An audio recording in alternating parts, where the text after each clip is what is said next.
اللہ رب العزت نے کہ ہم نے اس قرآن کو حق کے ساتھ نازل فرمایا۔ سورہ بنی اسرائیل میں آیت نمبر 105 میں ارشاد ہوا۔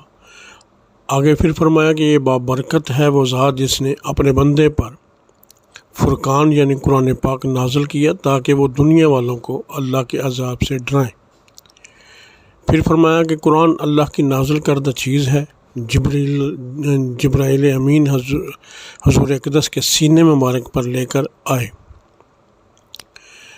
پھر آگے فرمایا کہ اللہ نے یہ بہترین کلام اتارا ہے جس کے مضامین میں ہم آہنگی بھی ہے اور تکرار بھی ہے۔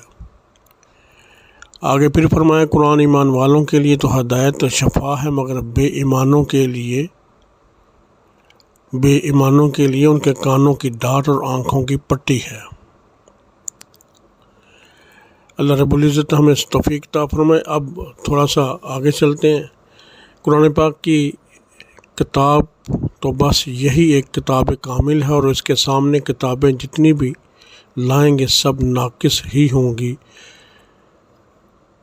اور پھر آگے مولانا عبد الماجد باری فرماتے ہیں کہ یہ قرآن پاک محض زبانی یادداشتوں یا روایتوں کا مجموعہ نہیں بلکہ باضابطہ حیات مستند توشہ ایک کتابی شکل میں مرتب صحیفہ آسمانی ہے۔ توریت، انجیل، وید کسی کا بھی یہ دعویٰ نہیں کہ وہ لفظ بے لفظ حرف بے حرف نازل شدہ ہے۔ پھر جناب مولانا مفتی محمد شفیع صاحب مفتی اعظم پاکستان اپنے شہر آفاق تفسیر معارف القرآن جلد اول کے صفحہ نمبر 59 پر لکھتے ہیں کہ قرآن کریم اس جہاں میں وہ نعمت بے بہا ہے کہ سارا جہاں آسمان و زمین اور ان میں پیدا ہونے والی مخلوقات اس کا بدل نہیں بن سکتی۔